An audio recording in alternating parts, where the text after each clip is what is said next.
అయితే మీ వాయిస్ అంటే ఇంతకుముందు మీరు చెప్పారు ఎక్కడో ఇంతకుముందు ఇంటర్వ్యూలోనే ఖచ్చితంగా మీ వాయిస్ మీ ఫాదర్ వాయిస్ దగ్గరగా ఉంటుంది ఎవరిదైనా నాది ఐడెంటిఫై అయిందని చెప్పి.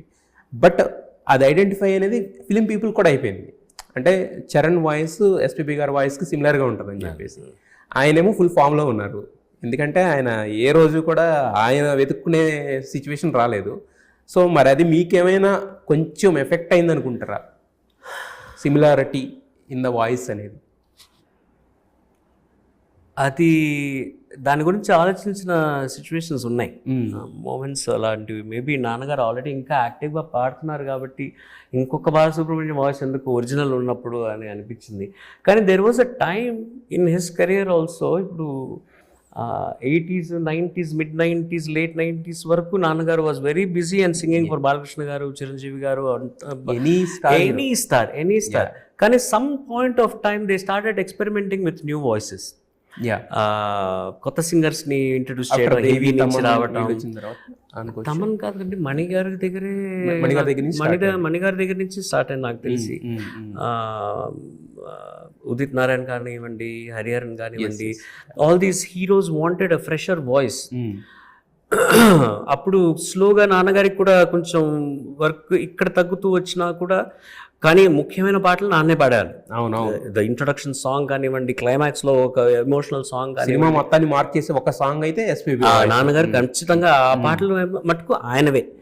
మిగతా పాటలన్నీ ఉదిత్ నారాయణ గారికి కానీ, శంకర్ గారికి కానీ, హరిహరన్ కానీ, కార్తిక్ కానీ ఇట్లా వచ్చేవన్నమాట. So the idea for them was, okay, let's find a new voice.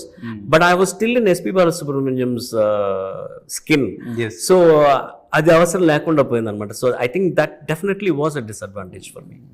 అయితే మీరు అంటే కొన్నేమో యాక్టర్ కింద చేశారు, ప్రొడ్యూసర్ కింద ఉన్నారు, అలాగే కొన్ని టీవీ షోస్ చేశారు.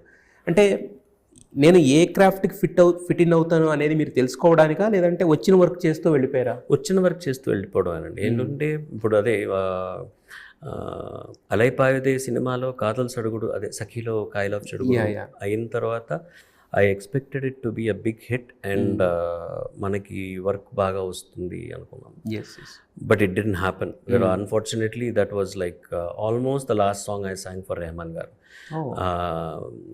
ఆ టైంలో వర్క్ లేక నేను డిప్రెషన్లోకి పోవటం, ఒక ఫ్యామిలీలో డిస్టర్బెన్సెస్, నా ఫ్యామిలీలో అవన్నీ జరుగుతూ ఉండగా కే బాలచంద్ర గారి ఆఫీస్ నుంచి కాల్ రావటం, ఇలా మేము ఒక సీరియల్ ప్లాన్ చేస్తున్నాం, అదొక మ్యూజికల్, అందరు సింగర్స్ చేస్తున్నారు, శాలిని, పాప్ శాలిని, నేను, మనో గారు అందరు కలిసి ఒక సీరియల్ మేము ప్లాన్ చేస్తున్నాం, వుడ్ యు బీ ఇంట్రెస్టెడ్? నేను వచ్చి ఆడిషన్ చేస్తానంటే మీకు నచ్చితే చేస్తాను.